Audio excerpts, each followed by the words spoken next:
Hi dear students, എല്ലാവർക്കും പുതിയൊരു വീഡിയോയിലേക്ക് സ്വാഗതം. ഇന്നത്തെ വീഡിയോയിൽ മിസ് പറയാൻ പോകുന്നത് നിങ്ങളുടെ എക്സാം ആൻസർ ഷീറ്റുമായി ബന്ധപ്പെട്ടിട്ടുള്ള കുറച്ച് കാര്യങ്ങളാണ്. നിങ്ങൾ എല്ലാവരും എക്സാം എഴുതാൻ ഈഗർലി വെയിറ്റിംഗ് ആയിരിക്കും അല്ലേ? SSLCയുടെ എക്സാം ഇന്നു മുതൽ ആരംഭിക്കുവാണ്. അപ്പോൾ നിങ്ങൾ എല്ലാവരും എക്സാം ഹാളിൽ ചെന്ന് കഴിഞ്ഞിട്ട് ആൻസർ ഷീറ്റിൽ ചെയ്യാൻ പാടില്ലാത്ത കുറച്ച് കാര്യങ്ങൾ മിസ് പെട്ടെന്ന് നിങ്ങൾക്ക് പറഞ്ഞു തരാം. സോ എല്ലാ കാര്യങ്ങളും പറയുന്നതിനേക്കാൾ നല്ലത് നമ്മൾ എന്തൊക്കെ ചെയ്യാൻ പാടില്ല എന്നുള്ളത് നിങ്ങൾക്ക് പറഞ്ഞു തരുന്നതായിരിക്കും അല്ലേ? അപ്പോൾ നിങ്ങളൊന്ന് നോട്ട് ചെയ്ത് വെക്കണേ എന്തൊക്കെയാണ് കാര്യങ്ങൾ എന്നുള്ളത്. ഒന്നാമതായിട്ട് നിങ്ങൾക്ക് ഈ ക്വസ്റ്റ്യൻ പേപ്പർ കിട്ടിക്കഴിഞ്ഞാൽ ആൻസർ ഷീറ്റിൽ നിങ്ങൾ ആൻസർ എഴുതാൻ തുടങ്ങുമ്പോൾ ക്വസ്റ്റ്യൻ നമ്പർ ഒരു കാരണവശാലും തെറ്റിപ്പോവരുത് എന്നുള്ളതാണ്.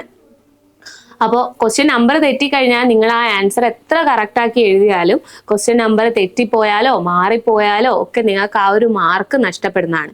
സോ അതുകൊണ്ട് നിങ്ങൾ ആരും തന്നെ ക്വസ്റ്റ്യൻ നമ്പർ എഴുതുന്നത് തെറ്റിക്കരുത്.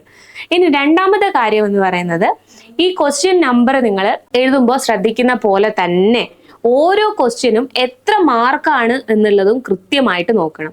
അതായത് നിങ്ങൾക്ക് ഇപ്പോൾ സബ്ജക്റ്റീവ് ടൈപ്പ് ക്വസ്റ്റ്യൻ ഏരിയയിൽ 2 മാർക്കിന്റെ ഉത്തരം നിങ്ങളൊരു 4 മാർക്കിന്റെ ക്വാണ്ടിറ്റിയിൽ എഴുതി വെച്ചാലോ നിങ്ങളെ സമയം നഷ്ടമാവും അല്ലെ? വെറുതെ നിങ്ങളുടെ അത്രയും സമയം നഷ്ടമാവും. 2 മാർക്കിന് നിങ്ങൾ 4 മാർക്കിന്റെ ക്വാണ്ടിറ്റിയിൽ എഴുതി വെച്ചിട്ടുണ്ടെങ്കിൽ നിങ്ങൾക്ക് അത്രയും ടൈമും വേസ്റ്റ് ആണ്, നിങ്ങൾ എഴുതിയ എഫേർട്ടും വേസ്റ്റ് ആണ്. സോ അതുകൊണ്ട് നിങ്ങൾ മാർക്ക് കൃത്യമായിട്ട് നോക്കുക. ഓരോ ക്വസ്റ്റ്യനും എത്ര മാർക്കാണോ ആ മാർക്കിനനുസരിച്ച് മാത്രം നിങ്ങൾ ആൻസേഴ്സ് എഴുതാൻ വേണ്ടി ശ്രദ്ധിക്കാം. ഇപ്പോൾ നിങ്ങൾക്ക് NIOSൽ കൂടുതൽ essay ടൈപ്പ് ക്വസ്റ്റ്യൻസ് ഒന്നും വരുന്നില്ല. നിങ്ങൾക്ക് സബ്ജക്റ്റീവ് ടൈപ്പ് ആയാലും ഒബ്ജക്റ്റീവ് ടൈപ്പ് ആയാലും 50-50% മാർക്കിലാണ് വരുന്നത്. സോ അതുകൊണ്ട് തന്നെ ആരും വാരി വലിച്ചെഴുതി വെച്ചാൽ 3 മാർക്ക് കിട്ടും എന്ന് കരുതിയിട്ട് ഒരുപാട് എഴുതി വെക്കരുത്. ഇനി മൂന്നാമത്തെ കാര്യം എന്ന് പറഞ്ഞാൽ, നമ്മുടെ NIOSന്റെ ക്വസ്റ്റ്യൻ പേപ്പർ പാറ്റേൺ എടുത്ത് നോക്കിയാൽ നിങ്ങൾക്ക് മനസ്സിലാവും. ഒരു ചോദ്യത്തിൽ നിങ്ങൾക്ക് ഇപ്പം സബ് ക്വസ്റ്റ്യൻ ആയിട്ട് 3 എണ്ണം എഴുതുക, താഴെ തന്നിരിക്കുന്ന ഓപ്ഷനിൽ 4 എണ്ണം എഴുതുക അല്ലെങ്കിൽ 2 എണ്ണം എഴുതുക എന്നുള്ളത് മാത്രമേ ഉണ്ടാവൂ. അപ്പൊ നിങ്ങൾ അവിടെ കയറി അവിടെ തന്നിരിക്കുന്ന ഓപ്ഷനിലുള്ള 5 ക്വസ്റ്റ്യന്റെയും ആൻസർ എഴുതി വെക്കേണ്ട ആവശ്യമില്ല. ആ ക്വസ്റ്റ്യനിൽ 2 എണ്ണം മാത്രം 2 എണ്ണത്തിന് മാത്രം ഉത്തരം എഴുതുക എന്നാണ് നിങ്ങളടുത്ത് പറഞ്ഞതെങ്കിൽ ആ 2 എണ്ണത്തിന് മാത്രം നിങ്ങൾ ഉത്തരം എഴുതിയാൽ മതി. സോ അതുകൊണ്ട് അത് നിങ്ങൾ എല്ലാവരും ശ്രദ്ധിക്കുക. മൂന്നാമതായിട്ടുള്ള കാര്യമാണ്, നിങ്ങൾ സബ് ക്വസ്റ്റ്യൻസ് എല്ലാം എഴുതി വെക്കേണ്ട കാര്യം വരുന്നില്ല. അപ്പം ഈ സബ് ക്വസ്റ്റ്യന്റെ കാര്യം ശ്രദ്ധിക്കുക, ക്വസ്റ്റ്യൻ നമ്പർ ഇടുന്ന കാര്യം നിങ്ങൾ ശ്രദ്ധിക്കുക, അതുപോലെ തന്നെ ഈ മാർക്ക് അടിസ്ഥാനത്തിൽ മാത്രം ഉത്തരം എഴുതുക. ഇനി നാലാമതായിട്ട് നിങ്ങൾ ശ്രദ്ധിക്കേണ്ട കാര്യം എന്ന് പറഞ്ഞിട്ടുണ്ടെങ്കിൽ, എല്ലാ ക്വസ്റ്റ്യൻസും എഴുതി വെക്കാൻ ശ്രമിക്കരുത്. നിങ്ങൾക്ക് അറിയുന്നത് കൃത്യമായിട്ട് തന്നെ എഴുതാം. എല്ലാവരും പറയും എല്ലാ ക്വസ്റ്റ്യൻസും എഴുതണം, എല്ലാം അറ്റൻഡ് ചെയ്യണം എന്നുള്ളത്. നിങ്ങൾക്ക് അറിയുന്ന ക്വസ്റ്റ്യൻസ് ആദ്യം എഴുതി പോകുന്ന രീതിയിലോ അല്ലെങ്കിൽ നിങ്ങൾക്ക് അറിയാത്ത ക്വസ്റ്റ്യൻസിനെ മാറ്റി അല്ലെങ്കിൽ നിങ്ങൾ അത് എഴുതിയിട്ടില്ലെങ്കിലോ ഒന്നും ഇഷ്യൂ വരുന്നില്ല.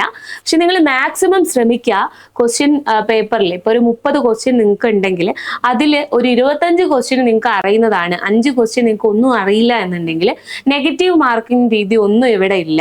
അത് എഴുതി കഴിഞ്ഞാൽ നിങ്ങളെ മാർക്ക് കുറയ്ക്കുന്ന രീതി ഒന്നുമില്ല. അതുകൊണ്ട് നിങ്ങൾക്ക് അറിയാത്ത ആ 5 ക്വസ്റ്റ്യനും നിങ്ങൾക്ക് അറിയുന്നത് പോലെ എന്തെങ്കിലും എഴുതി വെക്കാം. ഇനി എഴുതിയിട്ടില്ലെങ്കിലും പ്രശ്നമൊന്നും വരുന്നില്ല. സോ അത് നിങ്ങൾ ശ്രദ്ധിക്കുക. ഇത്രയും കാര്യങ്ങളാണ് നിങ്ങൾ ക്വസ്റ്റ്യൻ പേപ്പർ കയ്യിൽ കിട്ടി ആൻസേഴ്സ് എഴുതാൻ തുടങ്ങുമ്പോൾ ശ്രദ്ധിക്കേണ്ടത്. ആൻസർ ഷീറ്റിൽ ഇത്തരം തെറ്റുകളൊക്കെ വരുത്തി വെച്ച് കഴിഞ്ഞാൽ നിങ്ങൾക്ക് മാർക്ക് സ്കോർ ചെയ്യാൻ ബുദ്ധിമുട്ടായിരിക്കും. ഇനി 5ാമതും വളരെ മേജർ ആയിട്ടുള്ള കാര്യമാണ്, നിങ്ങൾ ആൻസർ ഷീറ്റിന്റെ ഫ്രണ്ടിൽ OMR ഷീറ്റ് ഫില്ലപ്പ് ചെയ്യുന്നത് അല്ലെ? ഈ OMR ഷീറ്റ് ഫില്ലപ്പ് ചെയ്യുന്ന സമയത്ത് നിങ്ങളുടെ എൻറോൾമെന്റ് നമ്പർ തെറ്റിപ്പോവുക, അങ്ങനെ പേരിന്റെ സ്പെല്ലിംഗ് തെറ്റിപ്പോവുക, ഇത്തരത്തിലുള്ള മേജർ ഇഷ്യൂസ് ഒക്കെ വന്നു കഴിഞ്ഞിട്ടുണ്ടെങ്കിലും നിങ്ങളുടെ ആൻസർ ഷീറ്റിലെ മാർക്ക് നിങ്ങൾക്ക് കിട്ടിക്കഴിഞ്ഞാലും അത് നിങ്ങളുടെ റിസൾട്ടിനെ ബാധിക്കുന്ന ഒരു കാര്യമാണ്. സോ OMR ഷീറ്റ് ആയതുകൊണ്ട് തന്നെ നിങ്ങൾ കൃത്യമായിട്ട് എങ്ങനെയാണ് OMR ഷീറ്റ് ഫില്ലപ്പ് ചെയ്യുന്നത് എന്നുള്ള അറിഞ്ഞു വെക്കണം. അതിന് എങ്ങനെയാണ് OMR ഷീറ്റ് ഫില്ലപ്പ് ചെയ്യേണ്ടത് എന്നുള്ളതിന്റെ ഒരു വീഡിയോ മിസ് ഓൾറെഡി യൂട്യൂബ് ചാനലിൽ ചെയ്തിട്ടുണ്ട്. സോ ഫ്യൂച്ചർ പ്ലസ് അക്കാഡമിയുടെ യൂട്യൂബ് ചാനൽ എടുത്ത് നോക്കിയാൽ നിങ്ങൾക്ക് ആ ഒരു വീഡിയോ കാണാൻ പറ്റും. ഇനി ആ വീഡിയോയുടെ ലിങ്ക് ഈ ഡിസ്ക്രിപ്ഷൻ ബോക്സിൽ ഒന്ന് ജസ്റ്റ് പിൻ ചെയ്യാം, അപ്പോൾ നിങ്ങൾക്ക് അത് കാണാമല്ലോ. സോ OMR ഷീറ്റ് എങ്ങനെയാണ് ഫില്ലപ്പ് ചെയ്യേണ്ടത് എന്നുള്ളത് നിങ്ങൾ കൃത്യമായിട്ട് അറിഞ്ഞിരിക്കുക കേട്ടോ. സോ അതൊരു മേജർ ഇഷ്യൂ ആണ്. ആൻസർ ഷീറ്റിൽ നിങ്ങൾ ആ ഒരു OMR ഷീറ്റ് കൃത്യമായിട്ട് ഫില്ലപ്പ് ചെയ്യാം. സോ ഇത്രയും 5 കാര്യങ്ങൾ കൃത്യമായിട്ട് ശ്രദ്ധിച്ചാൽ തന്നെ നിങ്ങൾക്ക് നല്ല രീതിയിൽ മാർക്ക് സ്കോർ ചെയ്യാൻ വേണ്ടി പറ്റും. അപ്പം എല്ലാവരും അടിപൊളിയായിട്ട് വിജയിക്കട്ടെ. എല്ലാവർക്കും ഓൾ ദി ബെസ്റ്റ്. അപ്പോൾ പുതിയൊരു വീഡിയോയിൽ കാണാം. Thank you.